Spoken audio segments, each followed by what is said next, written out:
निकोबो beans students एक character है एक लड़के का जो एक एक्स्ट्रा ऑर्डिनरी खूबियों का मालिक है। उसके अंदर एक एडवेंचर का कंसेप्ट पाया जाता है। He is a adventurous personality, ठीक है ना। तो यहाँ पर हम उसका एक छोटा सा एडवेंचर पढ़ेंगे।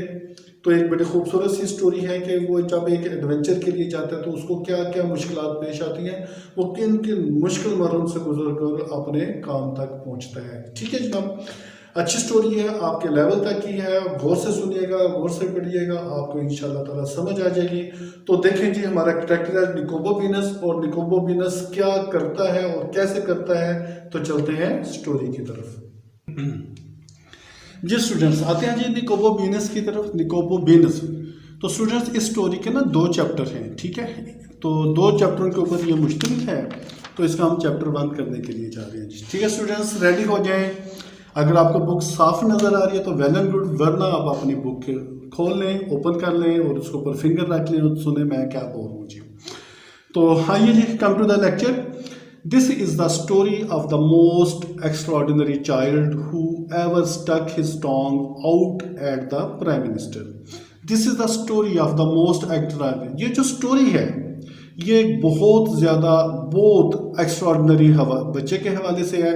एक्स्ट्राऑर्डिनरी का मतलब होता है स्टूडेंट्स अनएक्सपेक्टेड, अनयूजुअल। जो स्टूडेंट्स रूटीन से हटकर सलाहियतों का मालिक होता है या कोई आप रूटीन से हटकर परफॉर्मेंस पेश करते हैं तो हम कहते हैं भी एक्स्ट्राऑर्डिनरी परफॉर्मेंस। तो एक्स्ट्राऑर्डिनरी, अनएक्सपेक्टेड और अनयूजुअल की कैटेगरी में आता है। तो ये स्टोरी एक एक्स्ट्राऑर्डिनरी स्टूडेंट्स के हवाले से है। और इसमें साथ साथ मैं आपको एक और बात बताता चलूँ स्टूडेंट्स, ये लिखा हुआ द मोस्ट, ये जो इसकी 3rd फॉर्म लगी हुई है मच की, मच, मोर, मोस्ट, और हमेशा ही जो एडजेक्टिव की 3rd फॉर्म होती है उसके साथ दा इस्तेमाल होते हैं जी। तो दा हमारा आर्टिकल है, इसलिए ये दा का इस्तेमाल हुआ है जी। ठीक होगी बात। तो साथ जहाँ तक मुझे ग्रामर क्लियर होगी मैं आपको ग्रामर भी साथ साथ क्लियर करता जाऊँगा जी। ठीक है, तो दा का इस्तेमाल हुआ है मोस्ट की वजह से। तो ये एक स्टोरी एक्स्ट्रा ऑर्डिनरी बच्चे के हवाले से है। Who ever stuck his tongue out at the prime minister. ठीक है, क्लियर। कि वो इतनी सलाहियत का मालिक था कि उसके जहन में था कि उसकी जुबान यहाँ पर आकर स्टक आउट होता है, फंस जाना, रुक जाना। प्राइम मिनिस्टर पे आकर उसकी जो जुबान है फंस गई थी। क्या मतलब है इसका, कंसेप्ट इसका क्या है कि उसके जहन में था कि मैंने प्राइम मिनिस्टर से कम कोई चीज़ अपनी लाइफ में नहीं बनना, मैंने बनना है तो प्राइम मिनिस्टर बनना है। इसका मुहावरतन जो ट्रांसलेशन है वो ऐसे है। ओके जी, हिज नेम वाज निकोबो बीनस, उसका जो नाम था निकोबो बीनस था। He lived a long time ago, he lived वो रहता था। ये स्टूडेंट्स पास्ट इंडेफिनिट का फिक्र है जी। लिव की दूसरी फॉर्म लिखी हुई है लिव्ड, वो रहता था। ही लिव्ड पास्ट इंडेफिनिट है, लिव्ड लिखा हुआ और ये लिव की दूसरी फॉर्म है जी। लॉन्ग टाइम एगो, बहुत अर्सा पहले, इन ए सिटी, एक शहर में, वीनस, जो वीनस कहलाता था। And he could do anything, और उसकी सलाहियत क्या थी कि वो हर एक काम कर सकता था। ये भी पास्ट इंडेफिनिट का फिक्र है जी। कैन की दूसरी फॉर्म लगी हुई है कुड, ही कुड डू, वो हर काम कर सकता था। ऑफ कोर्स, यकीनन, sure, of course, sure. Not everybody new, कोई बंदा नहीं जानता था। ये भी पास्ट इंडेफिनिट है। ये नो की दूसरी फॉर्म लगी हुई है न्यू, कोई बंदा नहीं जानता। ही कुड डू एनीथिंग, कि वो हर काम कर सकता है। इनफैक्ट, हकीकत में, ओनली हिज बेस्ट फ्रेंड रोजी न्यू, सिर्फ हकीकत में उसकी जो बेस्ट फ्रेंड रोजी वो जानती थी। And nobody took any notice of any, Rosie said, और रोजी कहती थी कि कोई बंदा उसकी किसी चीज़ का नोटिस नहीं करता था। टुक एनी नोटिस, ये भी टेक की दूसरी फॉर्म टुक, ये भी पास्ट इंडेफिनिट का फिक्र है। ठीक है, because she was always having a wild idea, यानी बिकॉज, क्योंकि शी वाज ऑलवेज हैविंग, कि उसके पास हमेशा ही होते थे वाइल्ड आइडियाज। लफ्जी तर्जुमा स्टूडेंट्स के लिए वाइल्ड को कहते हैं जी जंगली आइडियाज। तो ये जंगली आइडियाज तो नहीं ना होगा, हम इसको कहेंगे जी के अजीबोगरीब आइडियाज, के उसके दिमाग में कोई ना कोई अजीबोगरीब से आइडियाज, वाइल्ड आइडिया मतलब अनहोने से आइडियाज आते जाते थे। ठीक है जनाब। वन डे, एक दिन, फॉर एग्जाम्पल यानी कि एक दिन, अब उस वाइल्ड आइडिया की वो एग्जाम्पल दे रहा है। वन डे फॉर एग्जाम्पल, एक दिन मिसाल के तौर पर उसने क्या बोला, रोजी सेड टू निकोबो बीनस, रोजी निकोबो बीनस से बोली, let us pull up every single weed on your door stop, क्या हम आपके दरवाजे के ऊपर every single pull up every single weed students हम बोलते हैं क्या नाम है इसको, जो आपके खुद रो नहीं पौधे होते हैं, खुद रो वाइल्ड जो प्लांट्स होते हैं, यानी कि विल्ड का बोलेंगे हम वाइल्ड प्लांट्स जो खुद ब खुद पैदा हो जाते हैं जी, ठीक होगी, घास फूस प्लांट्स और विल्ड जो खुद ब खुद, और दूसरे लफ्जों में इसका सिनोनिम क्या बनेगा, वाइल्ड प्लांट जी, ठीक है ना। अब उसको वो एक एग्जांपल दे रही है, उसने उसको एक दफ़ा मशवरा दिया कि तुम्हारे दरवाजे के ऊपर जो ये वाइल्ड प्लांट्स लगे हुए हैं, ठीक है, इसको हम क्यों ना साफ करें जी, ठीक होगी बात। तो weed on your door stop जी, क्यों ना हम उसको लेट अस पुल अप का मतलब है हम उसको खींचे, उसको साफ करें, ये उसका एक आइडिया था, ठीक है। लेट्स नॉट, नहीं, सेड निकोबोमोनस ने बोला, विच इज व्हाट रोजी थॉट ही वुड से, कि जैसे वो रोजी का ख्याल था जी। इन दैट केस, उस केस में रिप्लाइड रोजी ने कहा कि अगर रोजी का ये जहन था कि अगर वो ये ऐसा नहीं करता तो उसको फिर मैंने क्या कहना है। फिर उसने उसको दूसरा आइडिया दिया, let's discover the land of dragon, क्या चले हम डिस्कवर करते हैं, तलाश करते हैं, फाइंड, डिस्कवर का मतलब है सर्च एनीथिंग जी, ठीक है। द लैंड ऑफ ड्रैगन्स, तो ड्रैगन्स की लैंड को जी, लैंड ऑफ ड्रैगन्स को हम क्या करते हैं, डिस्कवर करते हैं, उसको सर्च करते हैं, उसको फाइंड आउट करते हैं, ओके जी। डोंट बी डॉफ्ट, बेवकूफ़ मत बनो, डाफ्ट सिली को बोलते हैं, स्टूपिड को बोलते हैं जी, ठीक है। आपकी बुक के ऊपर जाएंगे, डाफ्ट का जो मीनिंग इनटू इंग्लिश है वो है सिली, स्टूपिड, बेवकूफ़, वो कहता है बेवकूफ़ मत बनो, don't be daft. Said Nicobobinus, you know, how can we do that, हम इसको कैसा कर सकते हैं, ठीक होगी बात। ये प्रेजेंट इंडेफिनेट का फिक्र है और सवालिया फिक्र है, how can we do that, हम ऐसा कैसे कर सकते हैं, ठीक है जी। Because you can do anything said Rosie, क्योंकि तुम हर एक काम कर सकती हो, ये भी प्रेजेंट इंडेफिनेट का फिक्र है। डू पहली फॉर्म लगी है कि you can do any thing, तुम हर एक काम कर सकते हो जी। देखें जी, सो द नेक्स्ट मॉर्निंग, इसलिए अगली सुबह, just at it was getting light, जो ही सुबह की रोशनी हो रही थी, रोजी थ्रू लिटिल पेबल, रोजी ने फेंका, ये फिर पास्ट इंडेफिनेट का फिक्र जी, थ्रो की दूसरी फॉर्म लगी हुई है थ्रू, लिटिल पेबल्स, पेबल्स छोटे छोटे जी, वो बोलते हैं जी, कंकर्स को बोलते हैं जी, ए स्मॉल एंड स्मूथ स्टोन जी, ठीक है जी। पेबल्स क्या बोलेंगी, उस वो स्मॉल भी हो और क्या हो, स्मूथ भी हो जी, उसको हम पेबल्स बोलते हैं। तो उसने एक छोटा सा पत्थर उठाया, पेबल्स उठाया, पेबल्स का क्या मतलब है जी इंग्लिश में, स्मॉल एंड स्मूथ, किधर गया जी, स्मॉल एंड स्मूथ स्टोन। अब एट द नेबर शटर, निकोबोमिनस के शटर के ऊपर, उसके दरवाजे के ऊपर उसने एक पेबल्स को, एक पत्थर को फेंका। Nicobobinus was still half asleep when he looked out, जब उसने बाहर देखा, ये भी लुक की दूसरी फॉर्म लगी हुई है जी, पास्ट इंडेफिनेट का फिक्र है, वो क्या, आधा नींद में था जब उसने बाहर देखा। वाज द मैटर, क्या मसला है रोजी क्या मसला है, या उसने कहा, विस्पर्ड रोजी, विस्पर्ड का मतलब है सरगोशी करना, to speak in very low, ठीक है, साउंड, ये विस्पर्ड होगा। I have got the buns and the lemonade, उसने कहा कि मेरे पास बंस हैं और लेमोनेडा उसका एक मशरूब है, मेरे पास लेमोनेडा और बंस की एक क्या है, बोतल है। I have got the buns and the lemonade, मेरे पास बंस और लेमोनेडा मौजूद है जी, ठीक है जी। तो स्टूडेंट्स, ये हो गया जी हमारा पेज 6। तो आते हैं जी पेज 7 के ऊपर जी, आगे जी रोजी क्या कहती है जी उसको जी स्टूडेंट्स, कम टू पेज 7 जी। तो व्हाट फॉर आस्क्ड निकोबोमिनस, निकोबोमिनस ने पूछा जी, एक और आपको इंपॉर्टेंट बात बताता था जी, व्हाट फॉर, व्हाट प्रपोजिशन इस्तेमाल हुई है जी, व्हाट के साथ हमेशा फॉर प्रपोजिशन इस्तेमाल होती है जी, व्हाट फॉर ये याद रख लीजिएगा जी, ठीक है जी। व्हाट फॉर प्रपोजिशन इस्तेमाल हुई है, आस्क्ड निकोबोमिनस, निकोबोमिनस ने पूछा किस लिए। Supplies for the road, whispered Rose, whispered का मैं तो पहले मतलब बता चुका हूँ, सरगोशी करना, कम आवाज़ में, साउंड में बोलना, सप्लाइज फॉर द रोड, कि हम जहाँ पर जा रहे हैं तो ये होता है जी कि available for use, available for use, ऐसी चीज़ जो आपके पास अवेलेबल हो यूज़ करने के लिए, उसको हम सप्लाइज फॉर द रोड बोलते हैं। तो सप्लाई फॉर द रोड्स का इंग्लिश में जो नेक्स्ट जो ट्रांसलेशन होगी वो ये होगी कि available, anything available for use, ठीक है। या दूसरे लफ्ज़ों में मैं मज़ीद समझाता चलूँ कि जब आप ट्रैवल करते हैं कहीं पर, अपनी फैमिली के साथ जाते हैं, पब्लिक ट्रांसपोर्ट पर जाते हैं, तो आप रास्ते में कुछ खाने पीने के लिए जो अशिया खरीदते हैं उसको आप कहते हैं supplies for the roads, okay. तो वेयर आर वी गोइंग, हम कहाँ जा रहे हैं, where are we going students, ये प्रेजेंट कंटिन्यूस का फिक्र है, वी आर गोइंग हम जा रहे हैं। अब ये सवालिया फिक्र है, वेयर आर वी गोइंग हम कहाँ जा रहे हैं, और प्रेजेंट कंटिन्यूस फिक्र में फर्स्ट फॉर्म के साथ आईएनजी लगाते हैं वर्ब के साथ। तो वेयर आर वी गोइंग हम कहाँ जा रहे हैं, आइस निकोबोबियनस ने पूछा। We are going to find the land of dragons, हम लैंड ऑफ ड्रैगन्स को फाइंड करने जा रहे हैं। विस्पर्ड रोजी ने फिर विस्पर्ड किया, उसको बताया डोंट यू रिमेंबर, क्या तुम्हें याद नहीं है।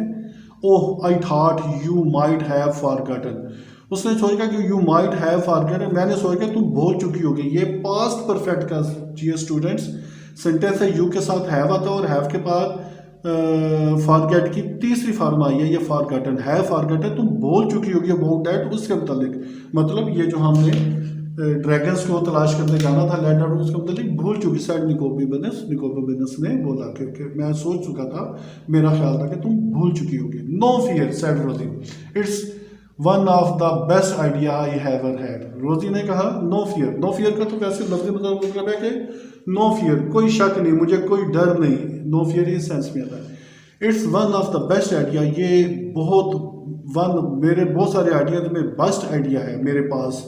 आई हैव एवर हैड, जो जितने भी मेरे पास आइडिया उनमें से ये क्या है, एक बेस्ट आइडिया है। What about the weeding said Nicobobinus, Nicobobinus क्या कि वीडिंग के मतलब क्या बना, वो वीडिंग जो उसने एडवाइस नहीं की थी कि हम दरवाजे के ऊपर जो वीडिंग है, जो जड़ी बूटियाँ हैं, वाइल्ड प्लांट्स हैं, ठीक है, तो वीडिंग होती है वाइल्ड प्लांट्स जो खुद तरीके से पैदा हो जाए, और जो खुद वाइल्ड प्लांट्स भी हम इसको इस सेंस में बोलते हैं कि एक ऐसी चीज़ जो एक अनफेवरेबल जगह पे खुद ब खुद क्रिएट हो जाए, नशोनुमा पा जाए, उसको हम वाइल्ड प्लांट्स बोलते हैं। इस तरह वाइल्ड एनिमल्स को भी ऐसे ही करते हैं कि वाइल्ड एनिमल जो खुद ब खुद एक नेचुरल स्पेस में जो चीज़ ग्रोथ होती है, नेचुरली जो खुद ब खुद चीज़ आ जाती है, जिसको आप खुद से नहीं पालते, अगर वो जानवर है तो उसको हम वाइल्ड एनिमल बोलते हैं, अगर वो प्लांट है तो फिर हम वाइल्ड प्लांट बोलते हैं, और वीड वाइल्ड प्लांट को ही बोलते हैं। तो वो कहता है वो जो तुमने वीडिंग का मशवरा दिया उसका क्या बना, कम ऑन, उनका छोड़ो उसको, मेरे साथ चलो, रोजी ने बोला। Okay students, I think very simple, आपको मज़ा आ रहा होगा। छोटी छोटी चीज़ों को एक्सप्लेन किया जा रहा है, आपके टेंसेस को डिस्कस किया जा रहा है, आपके प्रेपोजिशन को डिस्कस किया जा रहा है, आपके जो वर्ब्स हैं उसकी कौन सी फॉर्म लगी है इसको डिस्कस किया जा रहा है। तो इंशाल्लाह स्टूडेंट जब इसको आप बार बार सुनेंगे तो इंशाल्लाह ताला 100% ये आपको क्लियर हो जाएगा। तो देखिए स्टूडेंट्स क्या कहते हैं जी आगे story. So they set of through the early morning town, इसलिए सेट ऑफ का मतलब होता है रवाना होना, दूसरे लफ्ज़ों में लीव, LEAVE, आप लीव नहीं करते किसी चीज़ को छोड़ के जाते हैं, तो सेट ऑफ रवाना होने को कहते हैं। तो अर्ली मॉर्निंग टाउन में वो रवाना हुए। When they got to the end of the narrow street, when they got to the end of the narrow, जब वो अपनी नैरो स्ट्रीट के एंड के ऊपर पहुंचे, गार्ड का मतलब है जब एंड के ऊपर पहुंचे, वेयर दे लिव, जहाँ पर रहते थे, यानी कि वो जिस गली में रहते थे ना, उस गली के जब वो एंड के ऊपर पहुंचे, they met in night watchman, फिर पास इंडेफिनिट का जी दे मेट, वो मिले, मीट की दूसरी फॉर्म है मेट, मीट होता है मिलने की, meet met, they met a night watchman, वो नाइट वॉचमैन से मिले। हु सेड, जो उसने बोला, where are you two going at this hour, उसने बोला कि तुम दोनों इस वक्त कहाँ जा रहे हो। ये फिर प्रेजेंट कंटिन्यूअस, इसमें इज एम आर के साथ वर्ब के साथ ING लगाता है, तो यू है ना इसलिए आर लगा हुआ है, और गो के साथ ING लगा, at this time at preposition लगा हुआ है, आवर के साथ at this hour, at this time, तो दिस आवर के साथ एट की प्रेपोजिशन इस्तेमाल होती है। तो तुम इस वक्त कहाँ पे जा रहे हो। We are going to look for the land of dragon, we are going, फिर प्रेजेंट कंटिन्यूअस स्टूडेंट्स, या फिर प्रेजेंट कंटिन्यूअस का टेंस है जी कि हम लैंड ऑफ ड्रैगन्स को, और दूसरी इंपॉर्टेंट बात कि लुक के साथ फार लगा हुआ है, फार प्रेपोजिशन है, और हमेशा जेल में रखें लुक के साथ फार आता है। I am looking for you, मैं तुम्हें देख रहा था, I am look for a book, मैं एक बुक को तलाश कर रहा था। तो लुक के पास साथ हमेशा ही जो प्रेपोजिशन इस्तेमाल होता है फार इस्तेमाल होता है। ठीक होगी बात। तो इसमें जो ग्रामर आपने सीखा है कि लुक के साथ फार इस्तेमाल होता है। और ये देखें ये प्रेजेंट कंटिन्यूस का फिक्र है। प्रेजेंट कंटिन्यूस में इस एमर के साथ वर्ब के साथ आईएनजी लगाते हैं। ओके, निकोबा बिजनेस ने कहा you can do that at this time. देखें फिर प्रपोजिशन इस्तेमाल हुआ कि इस टाइम के ऊपर, एट दिस टाइम, यानी कि ऑन दिस टाइम नहीं आया जी, एट दिस टाइम तुम इस वक्त नहीं कर सकते।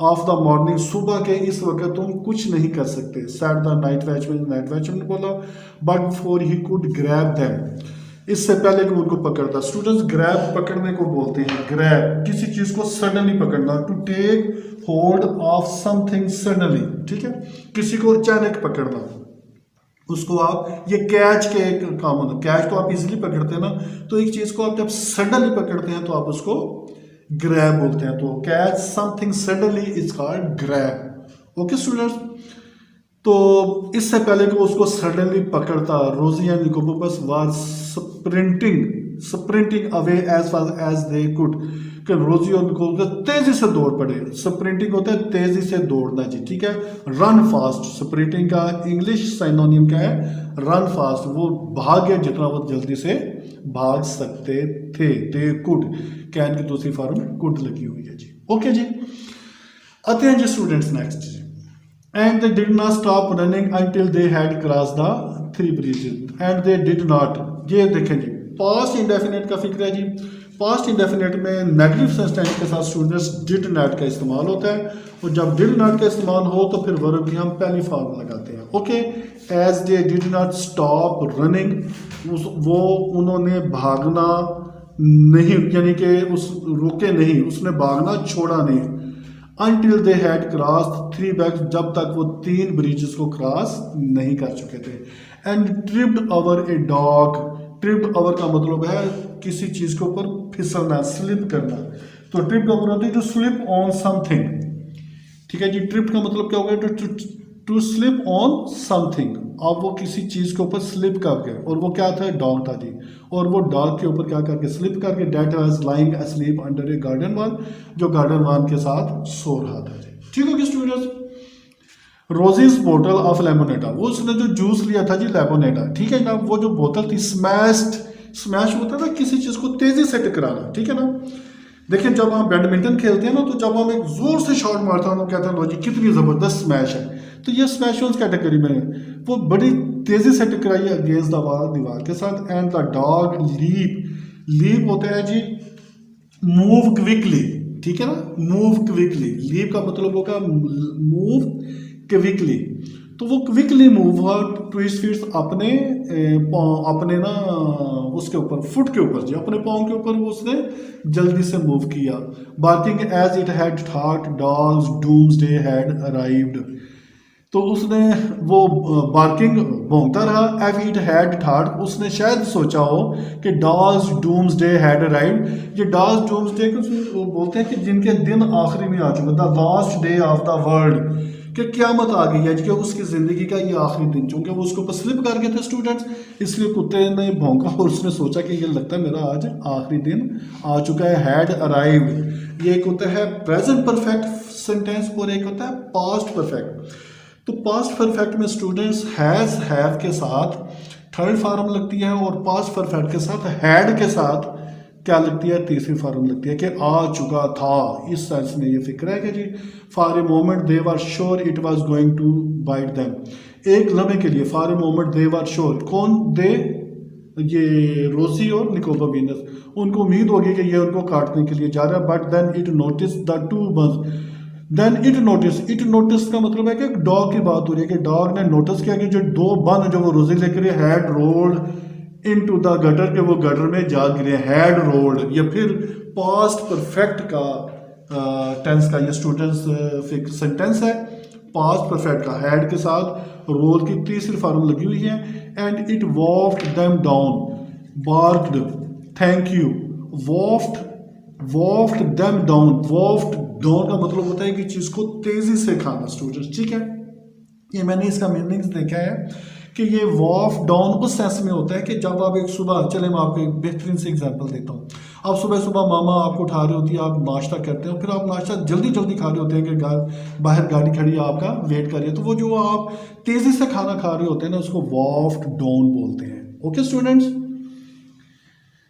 हाँ जी, कहाँ हम पहुंचे हैं जी, किधर पहुंचा जी, हाँ, ate it woof them down barked thank you, शुक्रिया बोला, and ran off to tell its friends, और वो उसने उसको तेजी से खाया, वो बंदों को जो बंद वो लेकर आई थी तेजी से खाया, और अपने दोस्तों की तरफ चला गया, या दोस्तों को बताने की तरफ चला गया। क्या बताने के लिए चला गया कि उधर भी बंद पड़े हुए, ठीक है ना।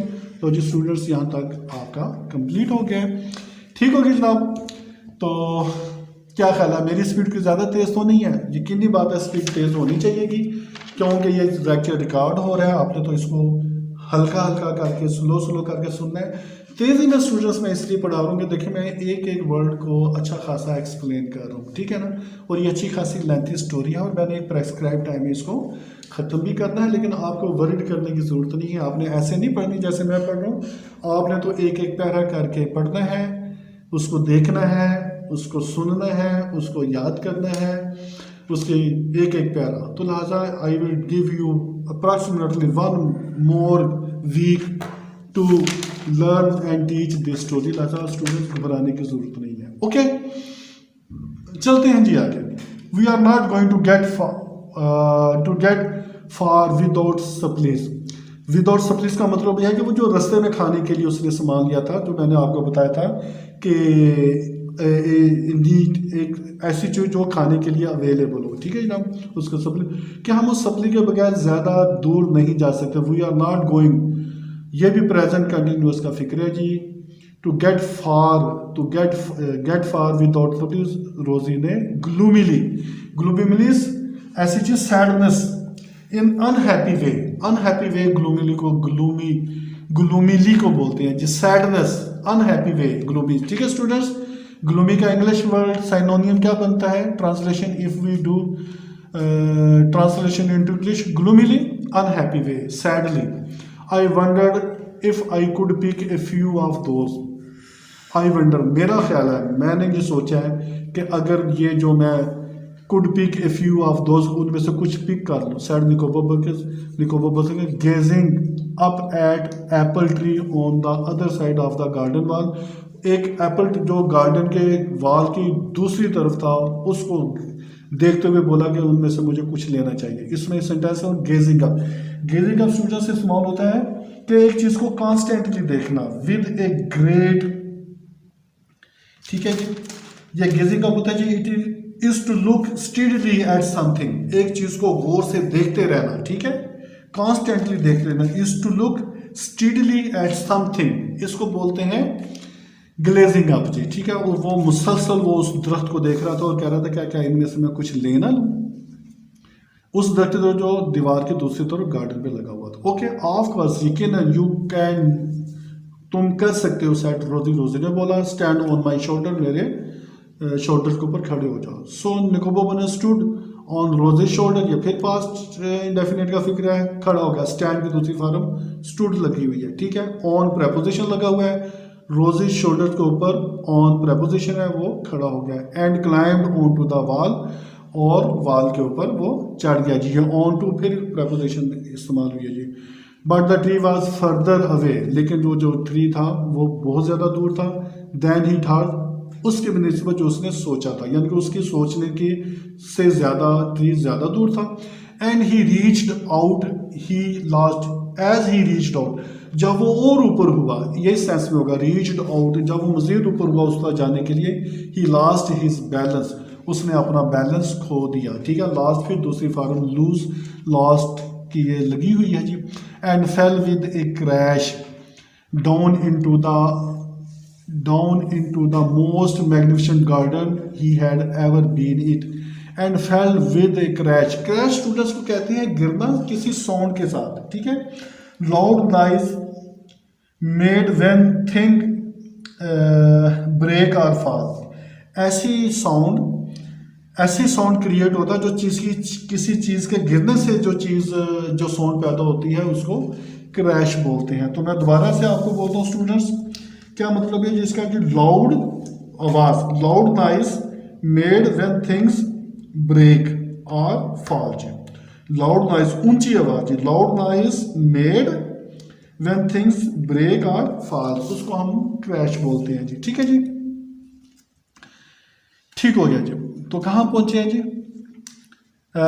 With a crash down into the most magnificent, वो नीचे गिर गया मोस्ट मैग्निफिसेंट, मैग्निफिसेंट को बोलते हैं जी एक्स्ट्रा ब्यूटीफुल जी।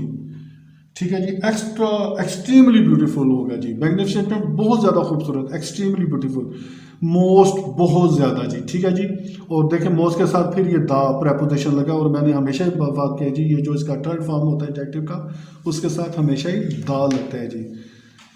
और वो मोस्ट मतलब है कि खूबसूरत जो उसका वो था वहाँ पर, वो एक क्रैश कर गया जी, गिर गया जी निकोबो वेनस। ओके जी, Nicobobinus looked back up at the high wall, Nicobobinus ने वापस दीवार की तरफ देखा। ये देखें फिर एट इस्तेमाल हुआ preposition, eight the high wall. ठीक है जी, उसने दोबारा वॉल को देखा।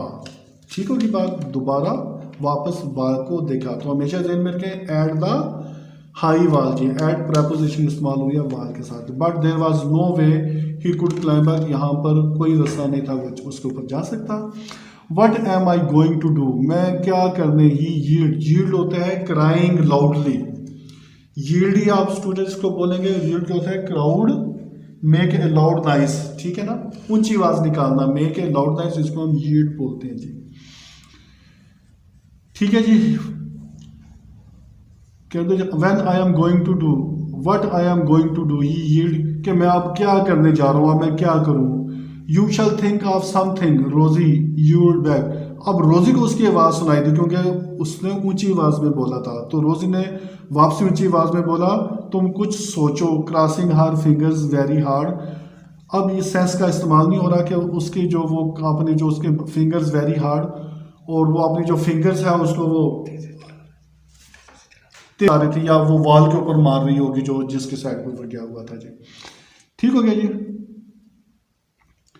ओए said a voice behind Nicobobinus, oi जैसे हम पंजाबी में नहीं बोलते ओए, तो अंग्रेज भी पंजाबी बोलते हैं जी। ये ओए लिखा हुआ है, सेड ए वॉइस एक आवाज ने कहा, बिहाइंड निकोबो वेनस, निकोबो वेनस के पीछे से एक आवाज ने आया, ओए निकोबो वेनस डिड नॉट स्टॉप। ये स्टूडेंट फिर पास्ट इंडेफिनिट का सेंटेंस है, नेगेटिव है इसलिए वो डिड नॉट लगा हुआ है। जब डिड नॉट लग जाए तो फिर पहली फॉर्म लगती है, और जब नेगेटिव नहीं होता तो फिर मैंने इतने सेंटेंस बोले हैं उसमें फॉर्म की दूसरी फॉर्म ही लगती है, लेकिन जब डिड नॉट आ जाएगा तो फिर पहली फॉर्म आ जाएगी। तो did not stop to look, और टू लुक, और ये देखें चले एक और आपको ग्रामर का एक बेहतरीन प्रिंसिपल बनाता हूँ। टू के साथ अगर वर्ब आता है ना जी, जैसे ये टू लुक लिखा हुआ है, to go, to look, to sit, to stand, तो टू के बाद हमेशा वर्ब की पहली फॉर्म लगती है जी। स्टूडेंट्स ये ग्रामर का एक बहुत बड़ा प्रिंसिपल याद रख लें, टू के बाद हमेशा वर्ब की पहली फॉर्म लगेगी। Did not stop to look who it was and he ran straight into a tree, उसने वापस मुड़ के भी नहीं बोला कि वो कौन बोल रहा है, और वो सीधा दरख्तों में भाग गया जी। स्टूडेंट्स तो वो भागा नहीं है, उसने क्या किया, दो दफ़ा अपने आप को जंप किया, यानी doubled himself up and went backwards, और पीछे की तरफ as fast as he could, जितना वो कर सकता था। So the man's legs were knocked from under him, तो वो जो चूंकि वो पीछे की तरफ झुका था, पीछे की तरफ गया था, तो वो जो उसकी है ना जो उस शख्स की जो टांगे हैं वो नीचे झुक गई थी, वो उनसे वो टकराया, और वो टकरा कर वो झुक गई। And he landed in a pile of leaves, landed का मतलब होता है गिर जाना, लैंड जैसे हम कहते हैं जहाज लैंड कर गया, ज़मीन पर चला गया।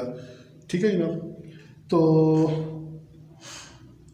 वो गिर गया जी। फॉल की सेंस में आएगा जी, landed in a pile, pile bundle को कहते हैं, ढेर को बोलते हैं जी, पाइल ऑफ लीव्स, पत्तों के ढेर के ऊपर वो गिर गया जी। आर यू ऑल राइट, क्या तुम ठीक हो, ये सवालिया फिक्र है जी। रोजी ने बोलते हैं जी, called Rosie, but she did not hear any reply, लेकिन उसने कोई रिप्लाई नहीं सुना। फिर आगे जी, she did not hear, did not, फिर ये पास्ट इंडेफिनेट का स्टूडेंट टेंस था, तो वहाँ पर डिड नॉट लगा है। जब डिड खुद एक सेकंड फॉर्म है, जब सेकंड फॉर्म आ जाती है तो फिर दूसरी सेकंड फॉर्म इस्तेमाल नहीं होती, फिर यही है फर्स्ट फॉर्म लगी हुई है। Except for a man who growled, उसने कोई आवाज़ नहीं सुनी, सिर्फ उस शख्स की आवाज़ सुनी हु ग्रोल्ड। तो ग्रोल्ड स्टूडेंट्स इस सेंस में बोलते हैं कि जब आप थके होते हैं ना, जब आपको सांस चढ़ जाता है, तो जब सांस चढ़ हुए की जो आवाज़ होती है ना, वो ग्रोल्ड बोलते हैं। तो ग्रोल्ड होता है जी to make a rough sound, ठीक है, to make a rough sound. Rough sound का मतलब यह है कि जब आपका सांस फूलता है तो जो आवाज़ मिलती है ना, उसको ग्रोल्ड बोलते हैं जी। Just you wait both of you, तुम दोनों इंतज़ार करो। Oh dear said Rosie sounds like a trouble, oh dear Rosie ने बोला साउंड्स लाइक ए ट्रबल, एक उसकी आवाज़ में क्या था, एक वो ट्रबल थी, एंड शी वाज राइट, और वो बिल्कुल ठीक थी। तो स्टूडेंट्स यहाँ तक है आज हमारा आपका लेसन जी। चैप्टर 2 इंशाल्लाह ताला हमारा नेक्स्ट लेक्चर।